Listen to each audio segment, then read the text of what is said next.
Welcome to Rachel and Polina's guide of how not to fuck up your life.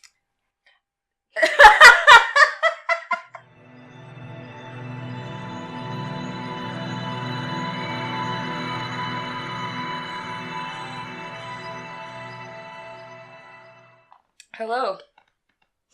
This is episode 9. 9. 9 is 9 in German.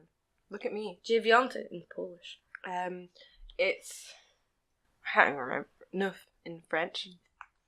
I used to know Romanian for 9, but, that's gone. Nope. Yep, she's gone. Yeah. The only Romanian that I really still remember is how to ask for water, and then specify that you mean still water, because Romania is one of those places where if you ask for water, they give you sparkling water. Oh, best kind of place. Hello. No. Horrifying Yes. kind of place. Horrifying. Sparkling. Ooh, that's smart. We've just had a suggestion that should be one of our debates. Okay. Sparkling water versus not sparkling water. Yeah. And I am very passionately on one side of this debate. So am I. I So- love sparkling water. But Apa is water, and Apa de Plata is still water. That doesn't sound like a real language. I'm sorry. Yeah. Apa de plata. Yes. Like D apostrophe, I'm pretty sure. Apa de plata. Yeah. That's amazing. Oh. And then there was Italians at our hotel, and this is the thing, I know phrases from other languages. I do not know entire languages. I do not Yeah. even know enough of one language. I was going to say English, but I potentially don't know that much of English.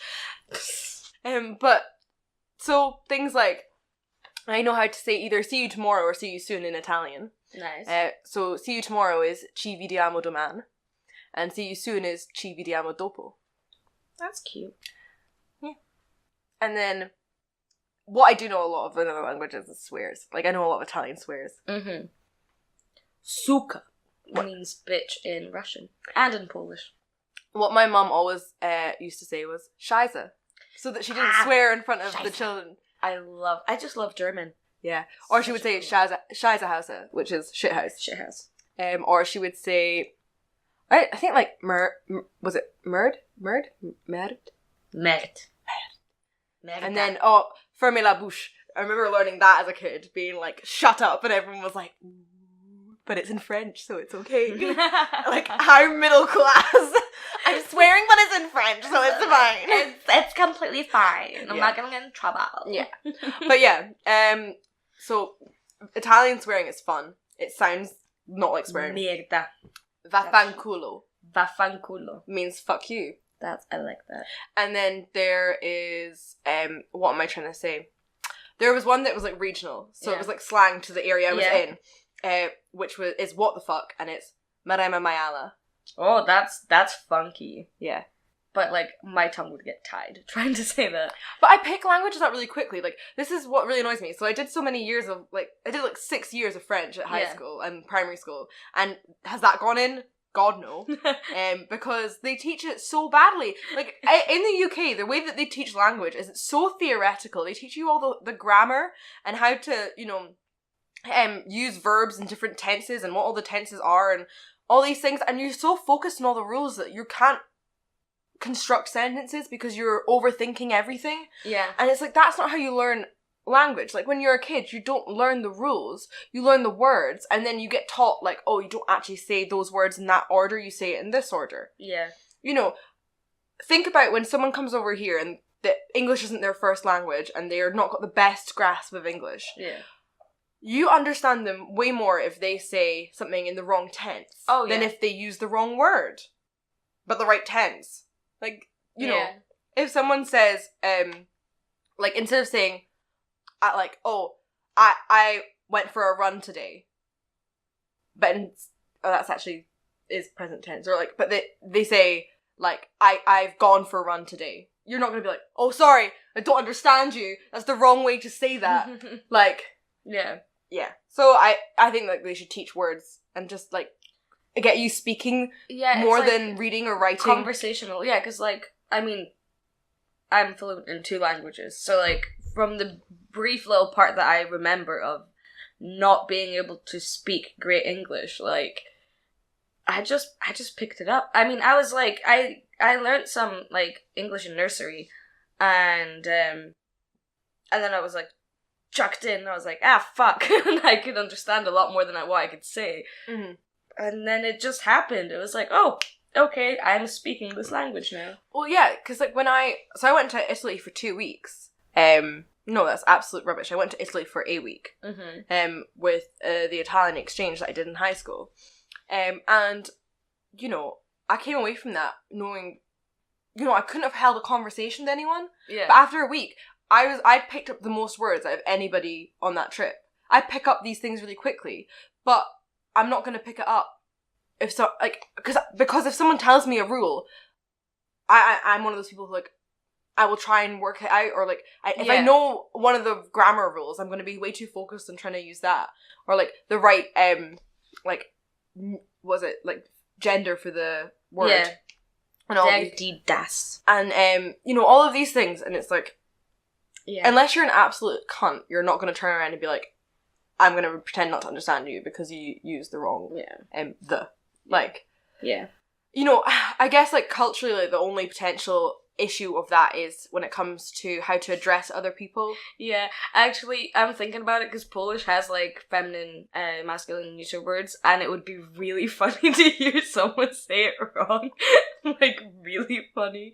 Obviously, like, you guys don't have that, so like, I can't even explain why it would be funny, but yeah, you wouldn't just be a dick about it. You'd be like, it's just not that. Yeah, it's like, oh, actually, but like, I got what you said, but actually it's this. But yeah, I think, you know, if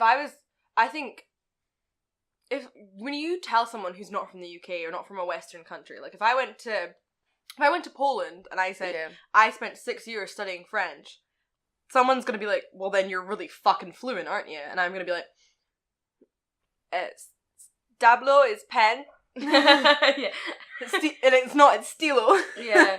All I know from French, I only took it for 2 years in primary 6 and 7, and then I did German for 3.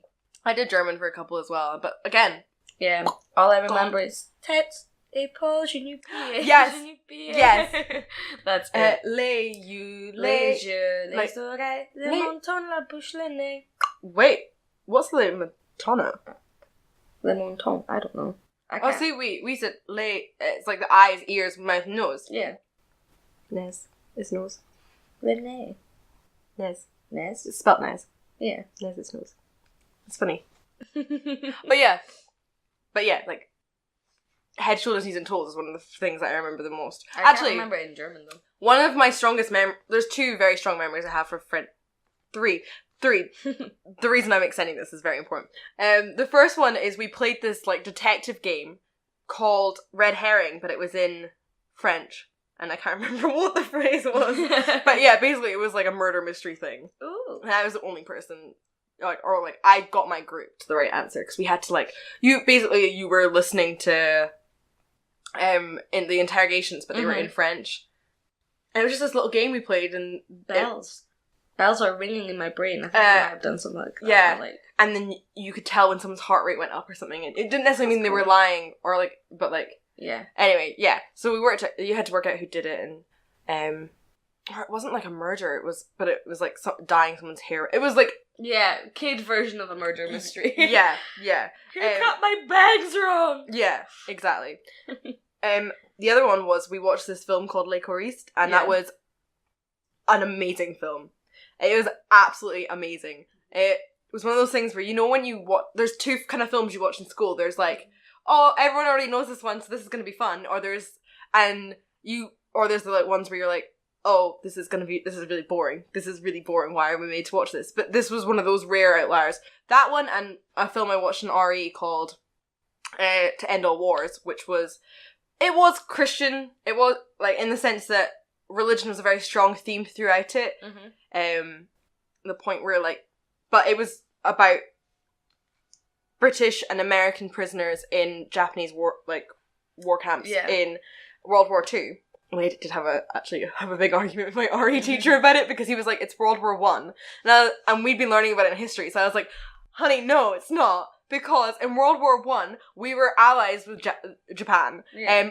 And we trusted them to watch all of our colonies in like Asia. Yeah. So why would they be having a prisoner of war camp? while we were allies with them. Yeah. And he was like, no, it's not. And then the film opened up and it was like 1943. And I was like, it was right. And I could see him kind of be like, I can't like admit I'm wrong in front of a student, but I'll just not ever talk about it again. But yeah, that was a really good film. Someone got crucified in it, spoilers. But like, really good film. But the other thing we watched in French a lot was Mr. Bean's Holiday. Yeah. Because that's apparently educational. Why not? I mean, in maths, every single time we had to watch a movie, it was the vampire dog who would eat red jelly.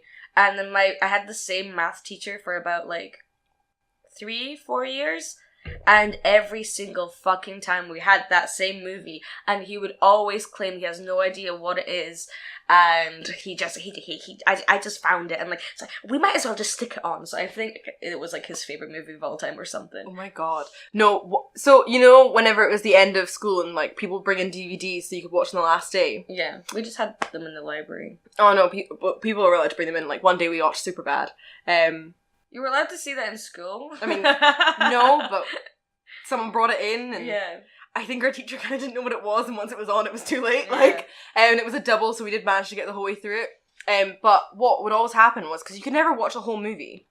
You could watch like 45 minutes of a movie. But because you were never in the same class with everyone, because especially like in first year and stuff, you like half your classes would be with the same people, and then like half your class would be rotate, right? Like, some people you were always with. There's this one kid who was in all of my classes who brought, oh my god, it's like one of these naval movies. It's like got Russell Crowe in it, and I can't think of it. It's like The Last Commander or something like Commander of the something. Uh-huh. And I can never remember what it's called, and then I see it on TV, but because I've watched the first 45 minutes of that movie at least like 15 times, I actually can't watch that movie. And my stepdad actually really loves the movie. He's like, it's such a good movie, it's great. And I was like, yeah, but you don't understand. Seeing the first half of the movie, Master and Commander, that is it. I actually can't watch it, and because it was always around the point where like this guy's leg got cut off in it. Mm-hmm. So you'd watch that, and then yeah, and it's like a 2-hour long movie or more. So when it's that length of movie, 45 minutes isn't even to like the point where shit's starting to happen. It's still just the beginning and exposition and like introduction to the character phase. So just kept getting introduced to these characters over and over again and never learnt where this film was going. Yeah. Brilliant. Yeah. And then I watched the end of it one day and I was like, you know what, it's alright, but like, never again. Never again. Yeah. But yes. We should maybe have our coffee catch-up. Coffee catch-up. Yeah, we went on a 12-minute tangent about languages. It's fine, it's educational. Yeah, look at us, informing you with stuff. Like, teaching you the occasional swear word. It's important education. Kids. Yeah. Stay in drugs, don't do school. Don't. Don't say that. Ever again. I'll just exit stage left. Yeah. So, catch me up on your life, Polina. I don't really have that much to catch up on. My life is pretty boring. Just working all the time and just waiting and praying for uni to start again. I thought you were about to say for you to come around, and I was going to be like, oh no. Babe, that's so lovely! Bitch, I'm a Slytherin. I don't show affection. You just have to believe that there is something that's hope and pray. Like a reason why I'm keeping you around. I mean, at least, as we've said last time, you're not getting paid to talk to me. So. Exactly. Little things in life. Like not paying your friends to be your friends. It's the little things. I just really value and appreciate Polina's commitment to this friendship. Every little helps. Yes. Anyway. So what's been going on with you, Rachel Boo? Well, I had an argument with someone about parking today. Well, I didn't. I witnessed said argument, but it was involving my car and my parking space. Basically, like, our next door neighbour, we didn't know him very well, and it was one of those things where he was a little bit weird, but you couldn't really tell if he was an asshole or not, or if he was just weird. We have discovered that he is an asshole. Nice. Because my friend's family are visiting, and they've got a caravan, like a camper van, parked in my space, which they okayed with me. They didn't just park there. They okayed with me. So both me and my flatmate, the owners of the space, are okay with it. And I've got a little car. It's not that big a car. Like it's not. It's a Micra. It's tiny. So like I park it I kind of park it like off to the side because my space is the like first space. There's not actually any other space like opposite it. Yeah. There's like a little pavement. So I parked my car there, and he was like coming on being like, you can't park your caravan there, like blah blah blah blah. Like my car, it makes it slightly more difficult for me to park my car because he's like the worst parker ever and like always parked across the line, and now he can't do that because the caravan takes up the space. Yeah. And you know, I was sitting there like, so we have visitor parking in our area, but people park their second cars there or their work vans and stuff. So there's actually no visitor parking. So you know, it's like you can't get that precious about your space if there's nowhere else for someone to park. Yeah, you can. So, but anyway, we weren't in his space. And I was saying, you know, what if it was my caravan? Like, I'm free to park it there if I want to. I own that space. Yeah, exactly. So, go away. But anyway, that was my morning. But, I also got proposed to. Like, I know the story, but it's still really funny. I was out, and this guy basically... Do you know what? It's really funny, because what happened was he came up and danced with me and my friend, and he turned and looked at her, and she went, I'm taken, and he turned and looked at me, and I went, I'm not.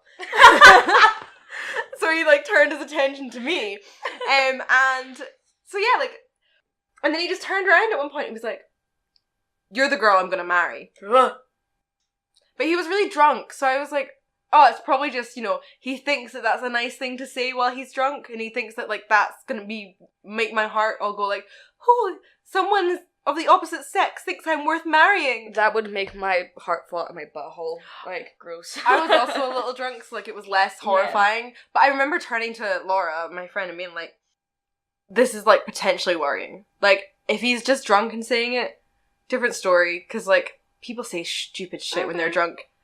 And, like, he said that, like, you know, it was the sort of thing of, like, oh, you know, I did say to my friend when I saw you that, like, you were, like, really, really gorgeous. So I think it was, like, it seemed like it was maybe along that line of things of, like, you're so beautiful. And then he'd been chatting to me for a while, so he was like, you know, and, like, I really like your personality. So, like, yeah, you know what?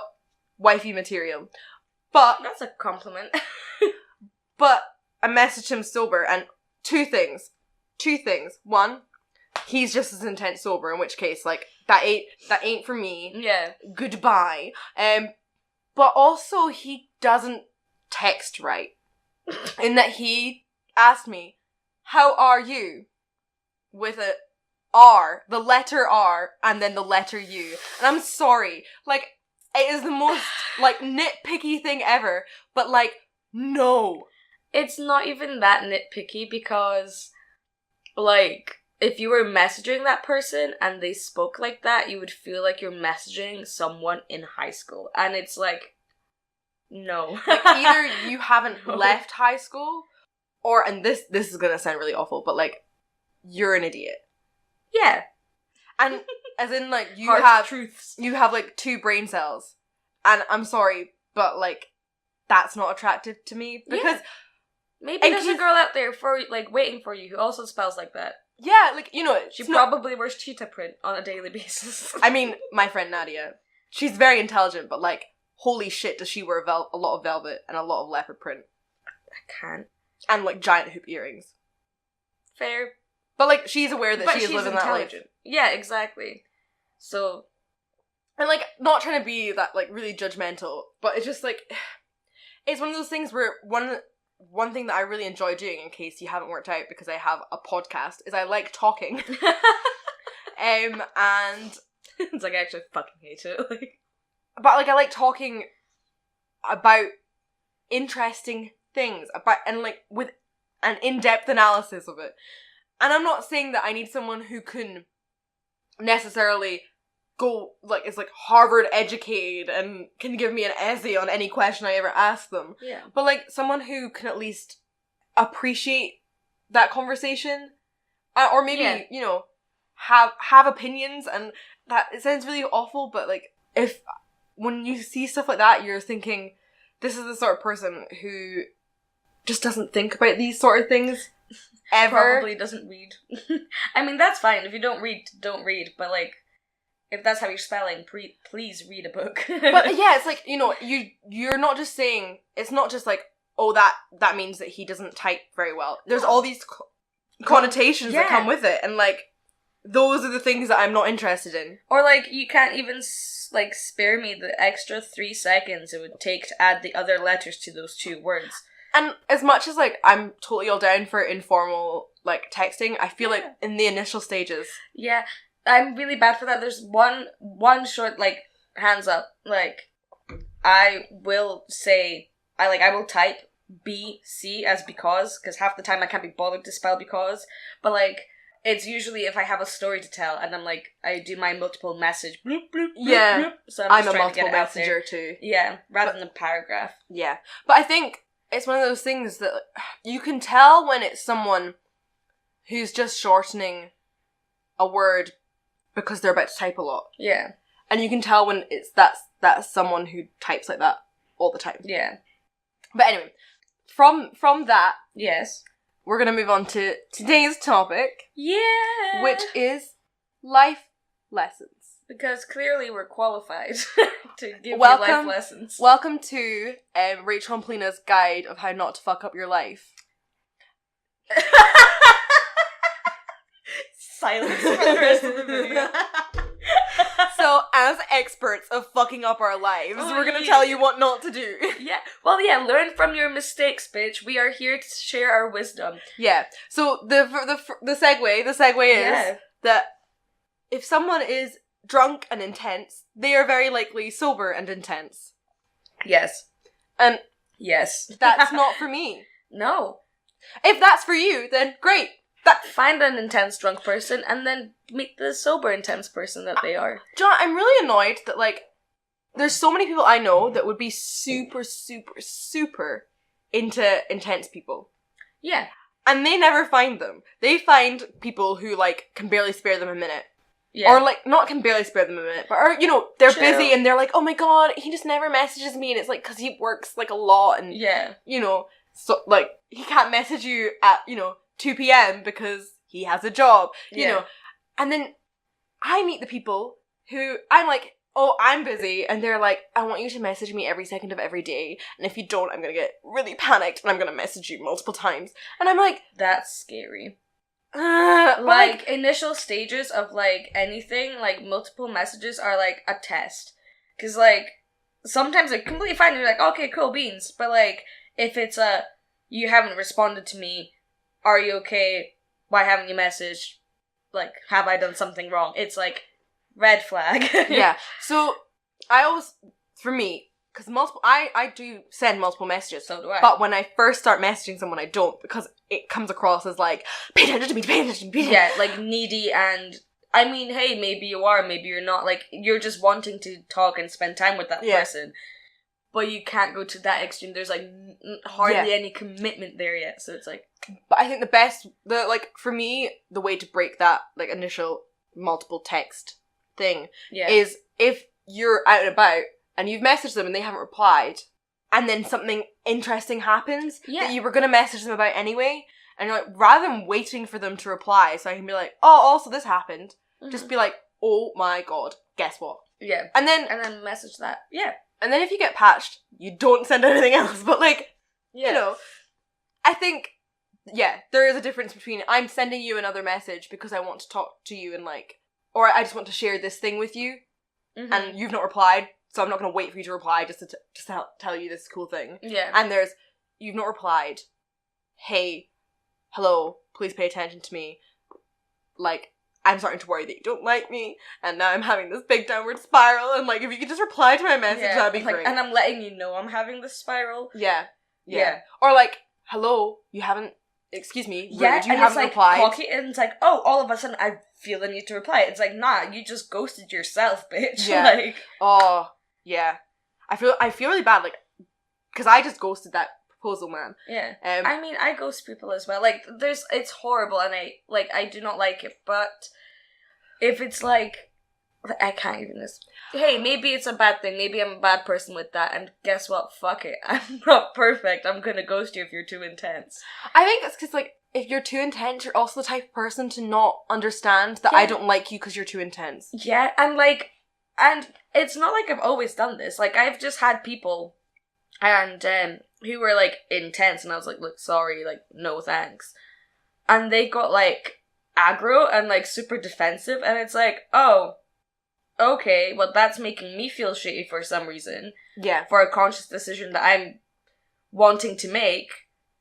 Yeah. Oh. So. Well, like, so there was this guy who messaged me. Like,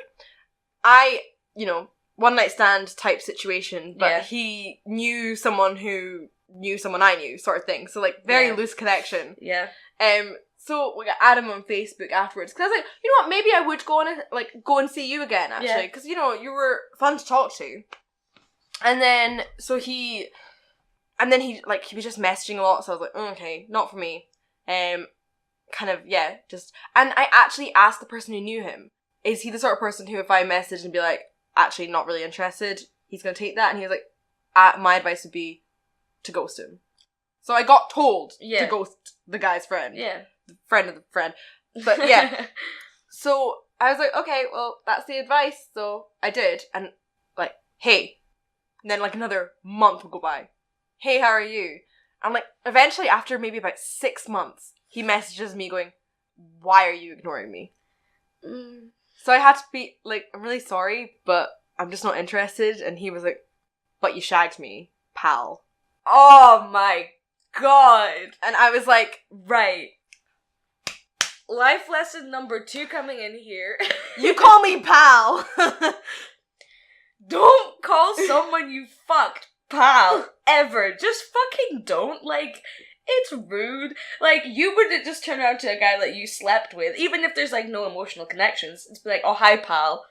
Because it's like, oh, ow, like, my ego, my self-worth, I'm sorry. Like, see, it wasn't even that. It just made me angry. Because I was like, oh, I'm not your pal. Yeah. Like, you don't get to talk to me like that. So I just messaged back being like, it's called a one-night stand. And he went, okay, pal. And then I blocked him on everything.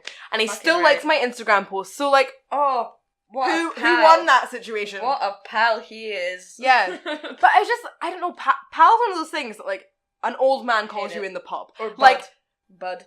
But Buddy. not someone who you were, like, attracted to calling you pal. It's like, clearly there was at least some level of attraction, whether intoxicated or not, because, like, hey, I know Olive makes questionable choices sometimes, right? So... I'm aware Olive makes questionable choices. Sometimes I'm soberer than you, and I'm very I am a witness to your terrible choices. Or, sorry, questionable choices. Questionable choices.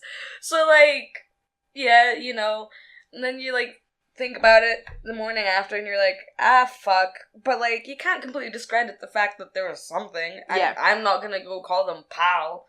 Just like, it's just rude. Life lesson. Yeah. Create a drunk alter ego, or, like, name your drunk alter ego, so that you can detach all choices and mistakes. That's your scapegoat, like... I mean, part of it is a little bit, like, it does feel like a different person because it's the whole thing about like, oh, when you're drunk your inhibitions go, but it's like the choices that Cherry makes are not the choices that I would make. Yes, like Cherry is way more cutthroat. Like she is. Like so she gets shit done, bitch. She's just like, I want that guy, and then like I'll turn around and I'll turn back, and you're just like on him, and I'm like, fuck me, right? Yeah. She's efficient, but. Yes. But she's also the type of person who, when her friend's throwing up in the toilet, she's like, I'm not letting this ruin my night. You can go home. Bye. Like, or like, not quite like, you're on your own, but like, there's more than me here, so like, it's forever whoever else is with us to deal with. I'm going back to the dance floor. Hell yeah. Why not? But like, whereas sober me is like, no, I'll make sure you get home. Yeah. Another life lesson that I have, right? I feel very strongly for this one. Right? Don't shit where you eat. Or as our good friend Meg would say, You make your bed, you shit in it. Because, you know, the two phrases, like, don't shit where you eat, and you make your bed, you lay in it. Yeah. Are so similar that, you know, you just make your bed, you shit in it. And then you lay there in the shit. And don't eat there. Don't. Yeah, because, and this happens a lot with Olive. See, this is why Olive, like, she just needs to stop sometimes. Like, so for example, getting in any way involved with anyone that you have to see on a daily basis, or like more often than not. Yes. Don't do that, because it's like How I Met Your Mother. I speak fluent How I Met Your Mother. The platinum rule.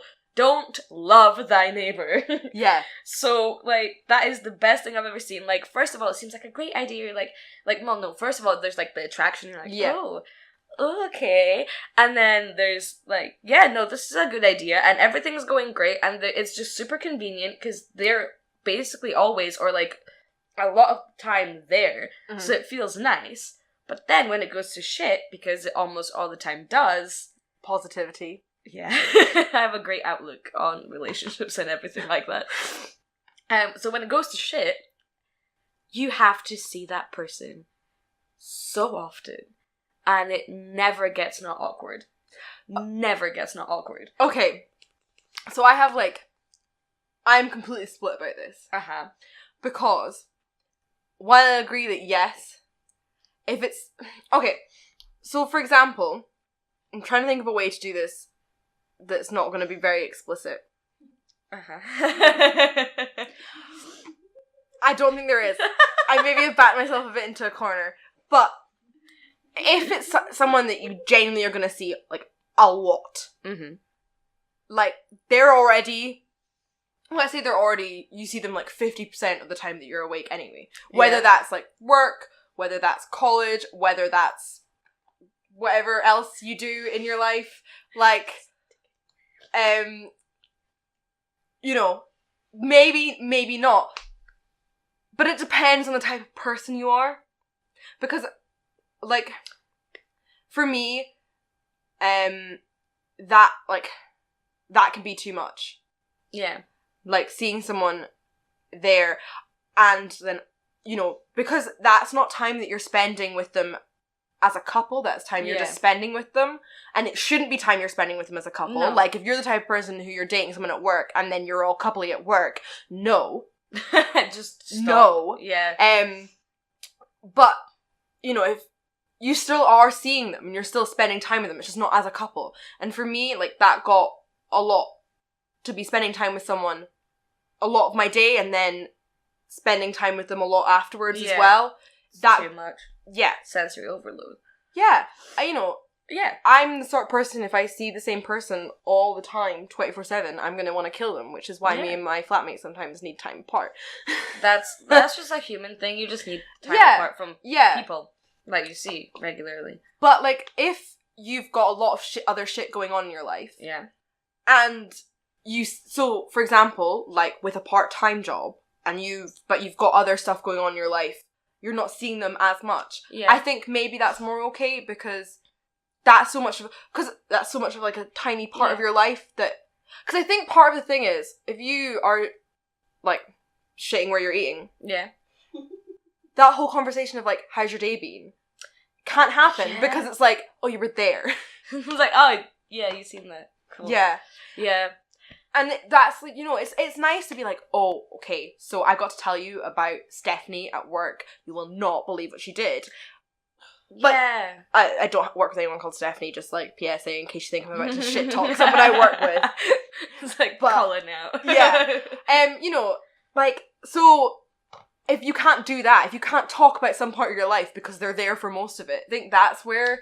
the friction starts to rub, I think, in my opinion. So I think if you've got other stuff going on and you can have that time, maybe you are working with them or you are going to college with them or whatever else, you know, your weekly group that you go to and they're there. As much as it's gonna... I just thought of AA. I'm sorry. That one weekly group you go to, like, oh yeah, you know, it was really romantic. Like, we met at Alcoholics Anonymous. It was just... But you couldn't tell someone that you met them there. You couldn't. Then you Unless have to make up a BS, like, story. I bumped into him at a bar. Life's cruel joke. I'm sorry. But yeah, or just be like, Tinder! Yeah. Tinder! That brings me to life lesson, whatever the fucking number is. 86. Yeah. This is a personal one, but I say it's a good one. Don't date bartenders or baristas. Just don't. I mean, the bartender one I agree with, because my experience with bartenders is they're flaky. Yeah. In that, like, they're all like, oh, let's meet up, but because they were over, like, the period where most people are asleep, and then you try and meet up with them during the day, they're either tired or, like, they've got other stuff going on or whatever. Like, or they met another drunk girl. Oh. Yeah. I think, so I can understand bartenders. I think baristas is definitely a personal thing for you. What? No. What definitely a personal vendetta. But yeah. Actually, this is not necessarily a life lesson. This is more of a life, like, question your life lesson. Okay. If you get someone's number, right? Yes. Or no, not that. If someone asks you for their number, or asks, like, or is going to give you their number, and you're not interested, like, you're genuinely not interested, say no. Yeah. Like, I think there's... I haven't done that. I'm like, yeah. I know. I think I'm the same type of person. I'm probably the type of person to just be like, oh, it'll be easier just to take their number. No. But I'm like, that's setting someone up to fail. Like, I'm horrendous. No, okay. I have to admit my sins. I'm not gonna sit and, like, trash talk at people for, like, and giving them life lessons if I'm not gonna own up to my shit, okay? Yeah. That's my poop, right? Where's the poop, Robin? Here's the poop. If people ask for my number, this has happened at least 3 times. Or twice or 3 times, can't remember. I'm like, sure, okay, because it's an awkward situation. And I give them my number, and they're like, cool, right, see ya. I'm like, cool, bye. And they usually do that thing, which, like, really actually puts me off, where they phone it instantly to see if it's right. I'm gonna expand on this once you're done with your bit. Yeah, that, like, is just off-putting to me, because it's like, okay. Instantly feel like a prisoner. So as soon as they leave, or I don't see them anymore, since they phoned me, I just block it. But, okay, this is where I'm gonna not necessarily backtrack, but kind of diverge, of where sometimes you can tell that people aren't gonna take no for an answer. Yeah, I guess. Or, like, quite often, and I hate to be that person who's like, oh, boys are the worst, but, like, boys are the worst. Because you get guys who, like, are gonna take huge offense and kind of turn that offense back on you and make you out to be a shitty person for not giving you their number. When you're like, I'm not interested, and that whole, like, calling back thing, or there's all these, like, tricks of how to make sure that a girl's not giving you a fake number. And I'm sorry, but if a girl's giving you a fake number, it's because she doesn't feel comfortable not giving, like, just telling you no. And if you're trying to trick someone into making sure they give you their number, are you wanting to date someone who had to be tricked into giving you, like, what's going through your head? Like, but so this phoning someone back, like, there's part of me that wants to give a guy a fake number. I'd be really good at giving a guy a fake number, because what I would just do, this is a life lesson. Yeah. Just change the last digit of your actual number. So when they read it back to you, you just have to remember one digit you changed. That's smart. Because that was a trick of, like, oh, if she gives you a fake number, read it back to her, but read it back to her wrong, or, you know, and if she just goes, yeah, that's it, then, you know, she's... Like, what would you do in that situation? I want, like, a social experiment. Like, just ask people. Like, maybe not just guys, but fuck it, I'm feeling man-hating-y for the past couple of weeks, so fuck it, let's just guys. And be like, what would you do if a girl gave you the wrong number? And, like, would you call her out? Would you then get aggressive? Because that's also terrifying. Yeah. An angry man is scary. Especially to a female. Like, yeah. It's terrifying. Especially if alcohol's involved. Because, like, instantly it's, like, a little bit more unpredictable. And, like, Yeah, and it's No. like, you know, it's more that when a guy gets angry, and not in like a, I'm just angry, but like outwardly pouring that anger, in this, like, they're directing it at you, all of the worst case scenarios start running through your head. Yeah. All of them. But yeah, so, but what I really would love to do one day is, like, give a guy the wrong number, like, put it in his phone wrong, and have him call me, and just sit there with my phone not ringing, and just make eye contact with him, and not say anything, and just see if he gets the hint. Because, I've reached that point where I'm like, I don't owe you shit. Yes! Another life lesson. Thank you. You don't owe anybody shit. Like, fucking nothing. Nothing. They could buy you dinner, they could buy you a drink, they could take you home, you don't have to see them ever again. No. They could buy you a new car. You don't have to see them ever again. You don't. That is their conscious choice. Like, that's a huge... Because then you are made out to, like, be some, like, bitch, like, from the depths of hell, like, oh my god, like, I did this and this and this, and instantly, like, it's like a trade. It's like... Yeah. I was like, do you know what? Oh my gosh, that is such a turn on. You listing all the things that you've done for me that entitle you to sleep with me. Yeah. Oh my god, yeah, sorry, I forgot. Sorry, let me just open up the business. Like, it's fucking ridiculous. Yeah, your total purchases have reached the final lit that means that we'll have sex. But yeah, congratulations. Well done. Congratulations, you're a top customer. I was like, oh sorry, no, you just need to buy one more drink and then it'll happen. Yeah.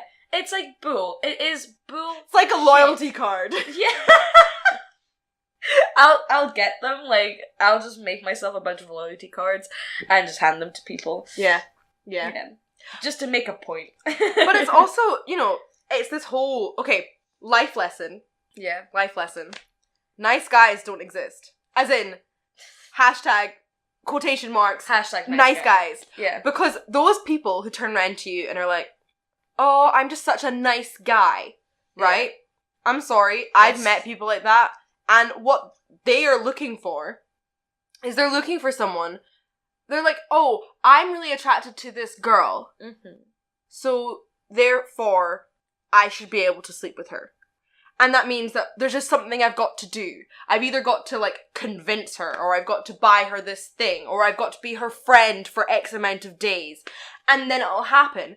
And they don't seem to get that, like, maybe she just doesn't see you like that. She's just not that into you, mate. Yeah. Like, yeah.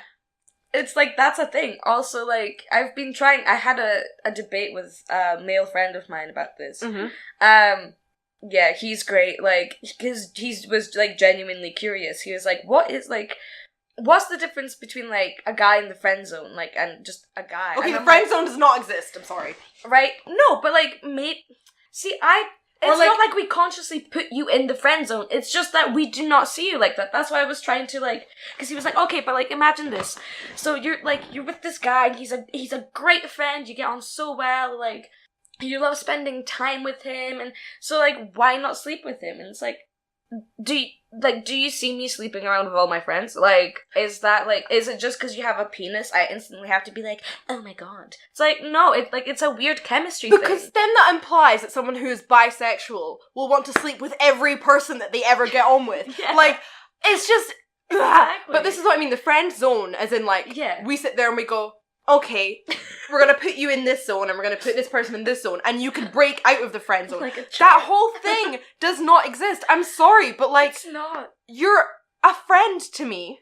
Yeah. And I don't see you as anything more than that, and I never will, because it's not necessarily that you're unattractive, but you're just not attractive to me. Yeah, or there isn't, like, a thing. I have, like, a bunch of good-looking friends that I'm just on, like, strictly, like, platonic terms with. Yeah, or, like, you look at them and you're like, it'd be weird. Yeah, it just would be weird. It'd be weird for me. Not weird. It's not weird to want to sleep with you, but it's weird for me to want to sleep with you. Yeah. And it's also just this whole, like, also, idea. How is that a bad thing? But, yeah, it's like the whole thing about this whole, like, friend zone and nice guys, and if I'm friendly to a girl, she should want to sleep with me. It then, all it says to women is, like, we're not worthy of friendship. Yeah, exactly. Like a piece of meat. We are literally, it makes us feel like some fucking trophy that you want to, like, hung up in your fucking Hall of Fame. Like, it's ridiculous. Yeah, and I've actually had the experience of, like, someone who I thought was my friend turn around to me and go, like, oh, do you maybe want to try something? And me kind of being like, not really. Mm-hmm. Like, I'd see you as a friend. Yeah. And have them never speak to me again. Jesus fucking Christ. Like, and it's like, oh, okay, I feel shit. Because what happened was, I gave them, like, a couple of weeks of, like, being like, oh, I'm sure that, like, because we used to walk home together. Yeah. And I was like, oh, I'm sure that it's maybe just, like, maybe he played it really cool, but maybe he actually was a little bit more into it than I thought. So, like, give him some space. I remember walking up to him and going, oh, are you walking home today? And he went, oh no. And then I saw him leave the school and walk home, and I was like, oh, okay. So that's where it is. And it's like, cool. So, like, you know, someone that I spent a lot of time getting to know and that I, like, liked spending time with, you're just like, oh, the only reason you were spending time with me was to, like, sleep with me or date me. Yeah. And it's like... And then people wonder, or, like, guys wonder why, like, women have such a negative outlook on things. Because, like, that is what we encounter so much. Unfortunately. Yeah. Like... Yeah. It's insane. It's like, I'm sorry, like, I have been in that situation where I like a guy as well, but he sees me as just a friend. I'm not gonna stop being his friend, though. Yeah.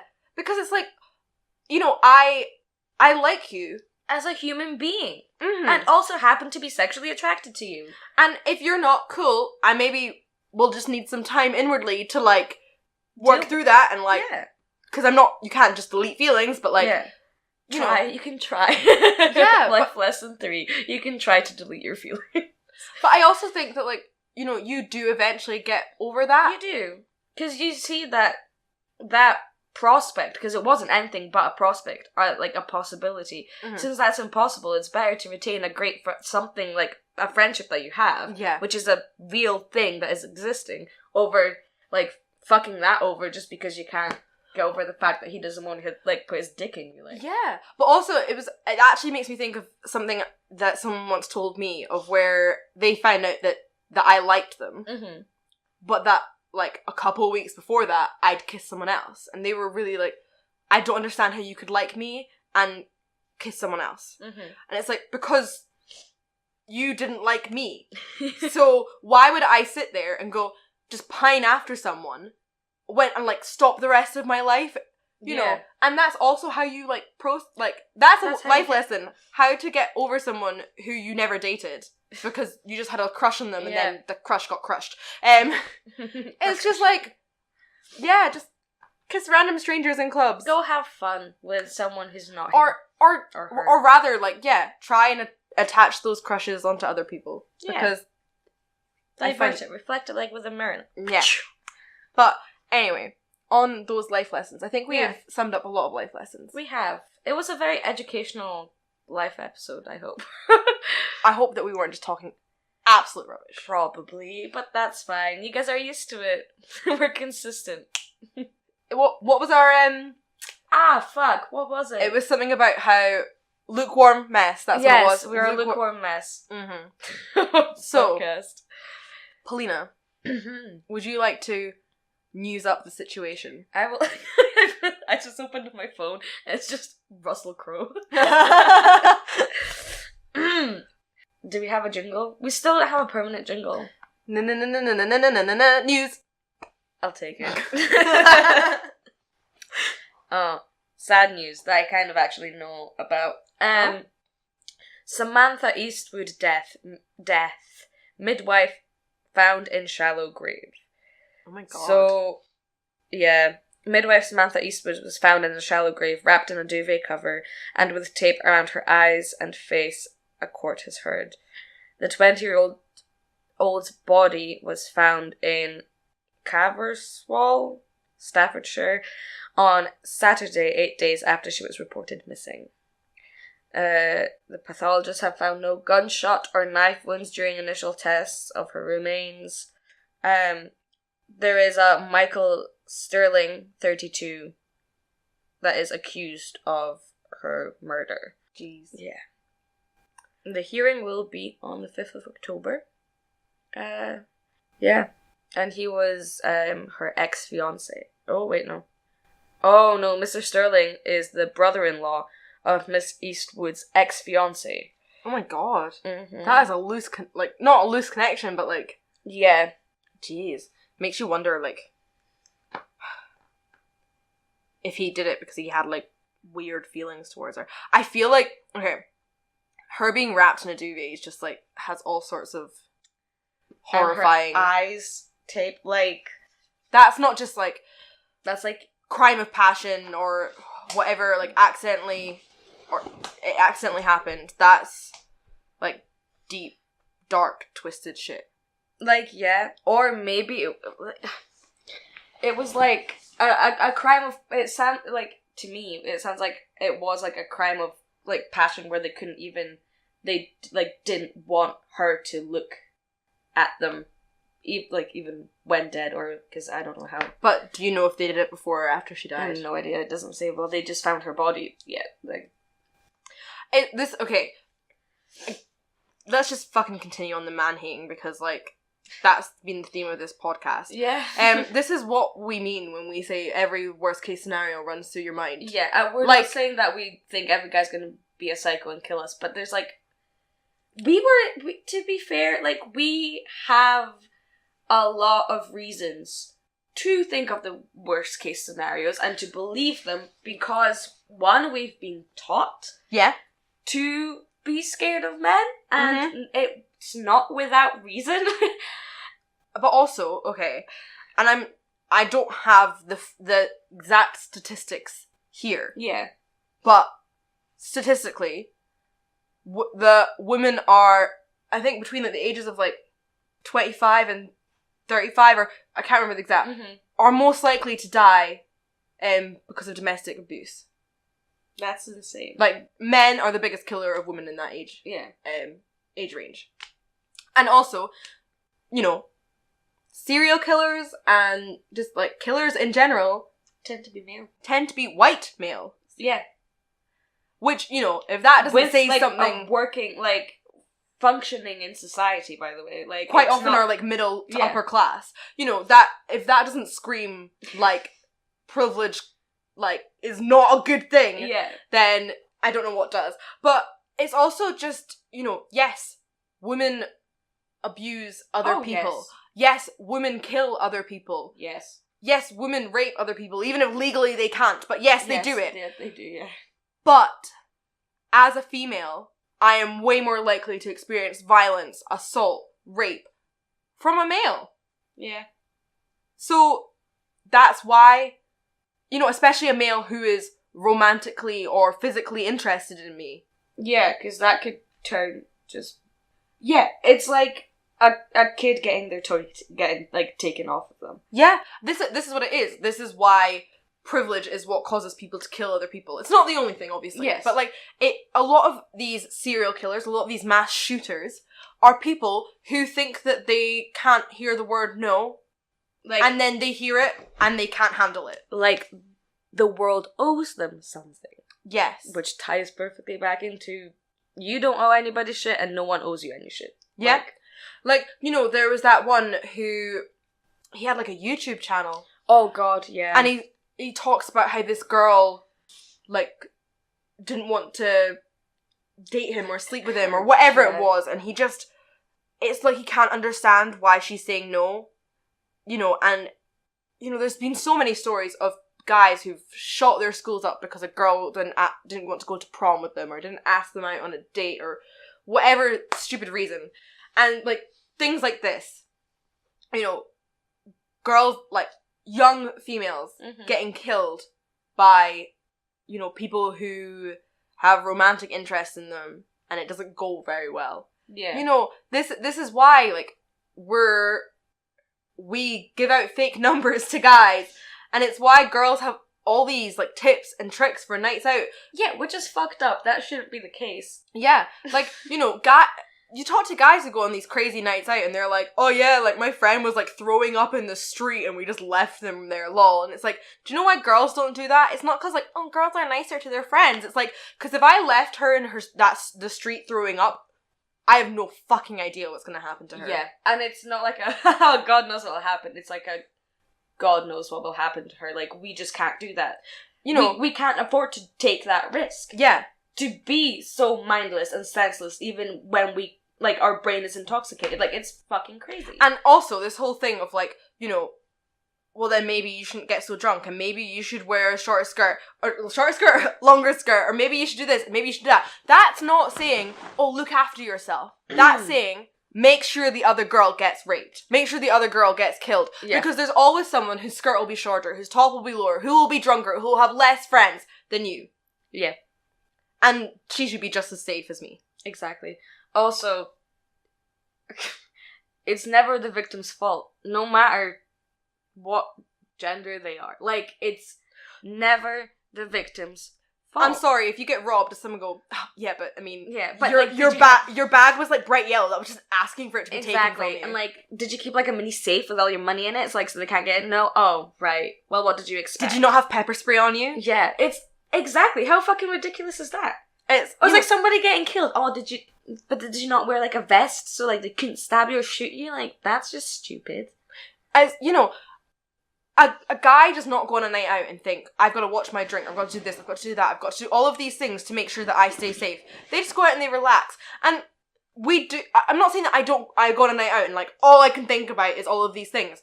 But it's because it's actually so ingrained into how I behave. It's second nature to us now. Yeah. Which is insane. Like, yeah.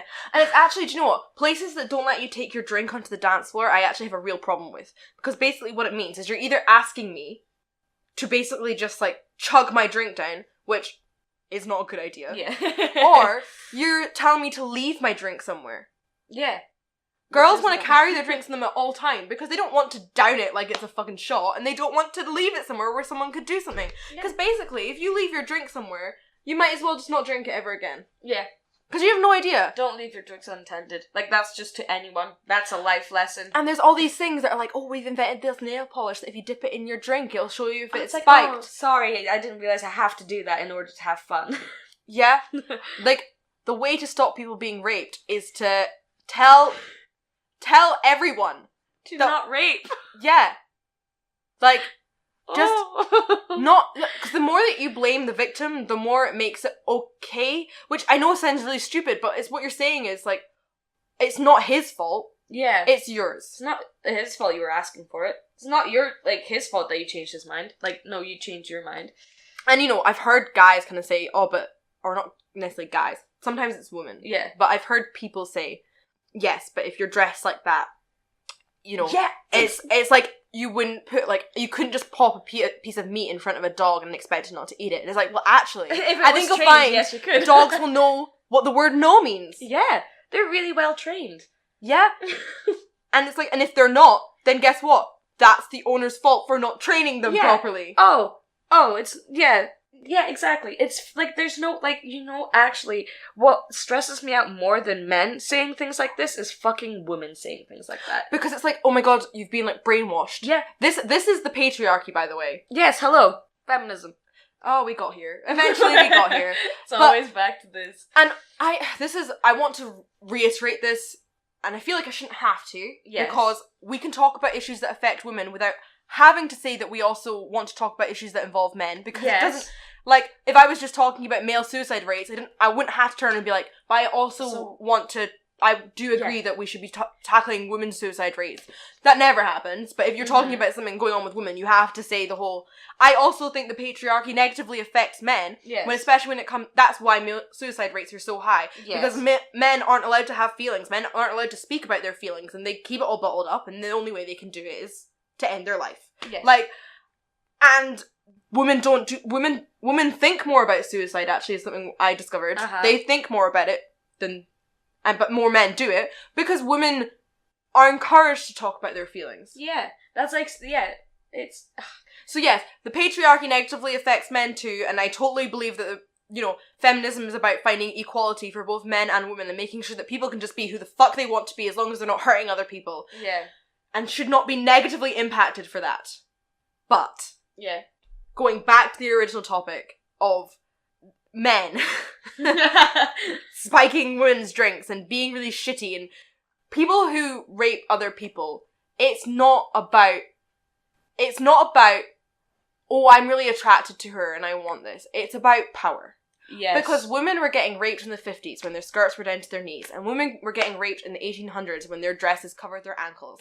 Women have been getting raped throughout history, and it's nothing to do with what you're wearing or how drunk you are. It's to do with a guy wanting something from you that you're not going to give him, so he takes it. Yeah. And it's the same when it's a woman doing it to a guy, or a woman doing it to a woman, or a guy doing it to a guy. It's about power. It's about taking what you're not being given. It's like snatching a chocolate off your friend. It's about, I want, so I'm going to get. Yeah. So, yeah. Like, because the world owes me that. Because I decided that I want it. Yes. And so that is why it's never, telling someone to dress differently or to watch what they drink is actually never going to make a difference. No. Because if a guy is, or I'm going to try and do this neutrally but I'm talking about it in a way that's more likely to affect me. You know what? Yeah, no, fuck it. It is, I think at this point we alliterate the fact that, like, it doesn't matter what gender or whatever the fuck, like, but we are talking about personal experience. That should also be okay. We don't have to justify fucking everything that we say. But if a guy is, twice as heavy as me, and I've not been fucking trained in martial arts, which I shouldn't have to do to, like, exist a safe life, but yeah, if a guy's twice as heavy as me, I personally, as someone who does not know how to take down someone who's twice as heavy as me, have no chance. Yeah. Doesn't matter how sober or drunk I am. No. It's actually something, like, when even someone who's not as heavy as, like, who's thinner than me, like, men's muscles are built differently from women's muscles. Men are naturally stronger than women. Yeah, and it's not like we're saying that women aren't strong. Fucking calm already. Yeah. But biology. Someone who has the same muscle mass as me as a guy is way more likely to be stronger than me. Yeah. And yeah, at the end of the day, you also, sometimes when you're in situations, like the flight and fight response situations, some people's response in those situations is to freeze. Yeah. And they shouldn't be told, oh, but you didn't fight back hard enough. Yeah. But did you say no? It's like, I actually said nothing. Perhaps. And that's also wrong. Lack of consent is no consent. Or, unknown consent is no consent. Yeah. It's like, you don't have, but yeah. You know what? Yeah. But we could talk about this for so long. Yeah. And we shouldn't, because it just gets depressing after a while. Yeah. Like, authentically just really, like, shitty. And it's raining outside, and it's just that kind of a day. And we're in a first world country where we have it better than women in third world countries. So, you know what? Yeah, awesome. I could talk about feminism in the third world for another hour. Yeah. So, we can maybe do that next time. Yeah, maybe that's what we'll do after we get drunk. After we get drunk and really happy. The next episode is going to be a much lighter hearted episode. Hell or maybe yeah. we will drunkenly talk about politics. Who the fuck knows? Probably. Knowing us. Like, fuck Trump. Like, everything is Trump's fault. And May is his sidekick. I mean, yeah. Yeah. Anyway, on that note, we will see you all. Actually, no. We won't see you all next time. No, we won't. Olivia and Cherry will see you all next time. And yes, we have a question. Do you have a question? I don't actually have a question. What were we talking about again today? Life lessons. Life lessons. I've got a question. Okay. What is, like, an important life lesson you have learnt? Awesome. Go into as much detail as possible. I'd love to know all the stories behind why you're like... I'd love just like a really out of context life lesson. Yeah. Do it. Just do it! Okay, bye.